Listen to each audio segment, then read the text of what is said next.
Well, let's go straight over to former Conservative MP for Ipswich, Tom Hunt. Welcome, Tom.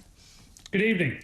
What I'd like to ask you is, Roger Hallam, who calls himself hilariously Britain's most famous environmentalist alongside Sir David Attenborough. Well, I've heard of Sir David Attenborough. Roger Hallam, not so much, but he thinks he's famous. He thinks he's important. He's doing 5 years for blocking the M25 and organising all these protests. 4 of his cohorts last week got 4 years. Good. About time we threw the book at them. I'm all for their right to protest, but I'm not for their right to ruin everybody else's life. They're trying to ruin people's holidays today. I mean, it's pathetic, isn't it?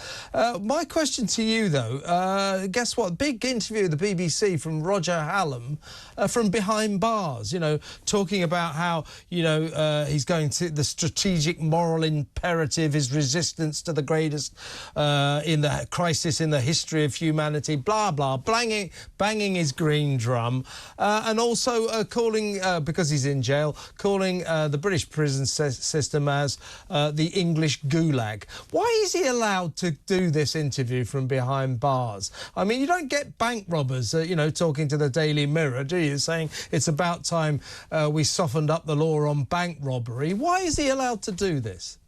Well, it seems completely wrong to me. I mean, when I was an MP, I actually got involved in social media use in prison because there was an example of somebody who was sent to prison who'd murdered somebody within my constituency who'd been using social media in prison. And, of course, we found out that was against the law. It shouldn't have been allowed to happen. I can't believe that this is allowed to happen. You know, it's completely unacceptable. I mean, I saw that one of the other people who's been locked up is called Cressida. And her mum was complaining about the fact that she's going to miss her brother's wedding next summer. I mean, the self-indulgence, the self-entitlement of it. I mean, did she think about all the thousands of people who might have missed one of their relatives' wedding or a funeral? There were many examples. But he didn't think about those people. Cressida didn't think about those people. She didn't think about how her actions were causing carnage for thousands of people.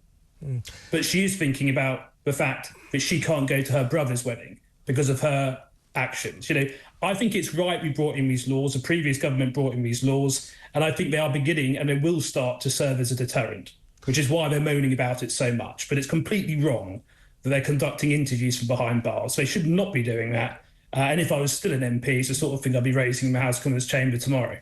Absolutely. Now, you mentioned Cressida. You have to say there, Tom, it's Cressida Gethin.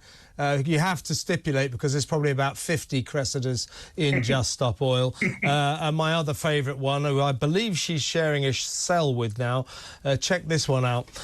Lucia Whitaker de Arbro. That's one of those names you get on council estates everywhere, isn't it? Now, they're telling everyone from inside their cell that they're in a state of joy, you know, because they're so righteous about what they've been convicted of.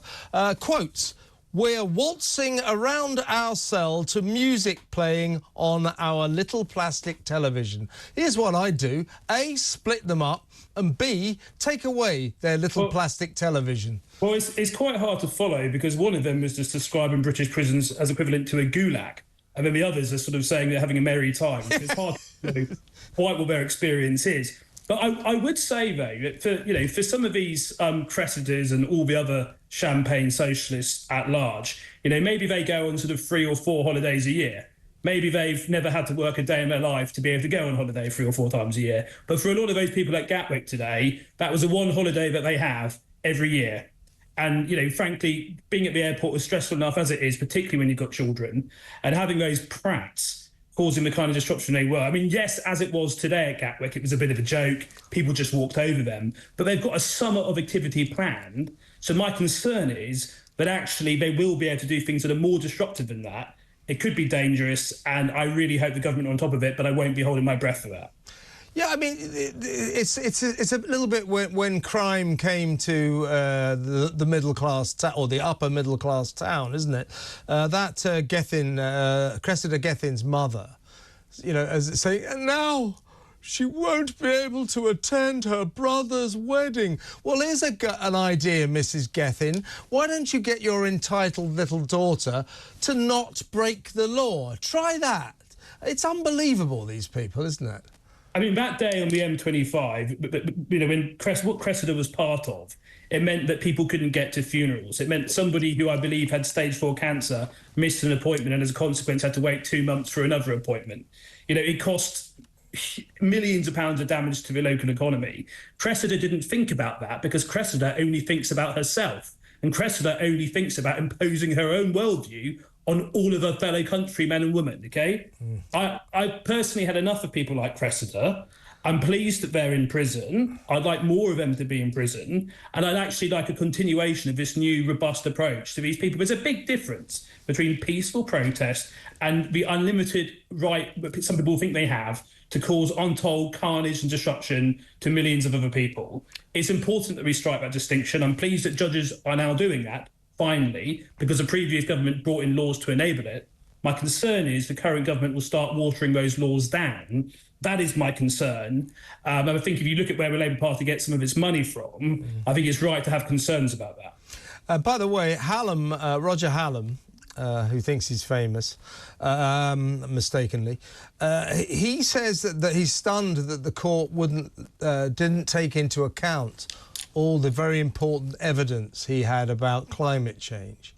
And it's like, well, Roger, climate change, your evidence about that has got nothing to do with the fact you stopped people getting to hospital. You stopped people going about their business. You stopped working class people being able to earn their living. That's got, you know, so his idea that somehow or other that you can go, say, well, yeah, I mean, I broke the law, but, you know, this is climate change. I'm allowed to break the law. We've got to stop that syndrome, haven't we? I mean, Roger is, you know, quite clearly a total moron. You know, he's somebody who thinks that this sort of behaviour will help the cause, will help the environmental cause. You know, quite the opposite. You know, if I was somebody there today who was going for my one holiday and I arrived at Gatwick, if you're like me, I don't particularly like airports. I'm used to, you know, I don't have kids, but I get stressed enough when I go by myself. If I had a load of toddlers running around and I was going to Tenerife or whatever, I wouldn't particularly like the experience. And if I had some prat like Roger blocking my way onto my airplane, I think, you know, if I was on the fence when it comes to this sort of stuff, I'd probably be more likely to go the other way.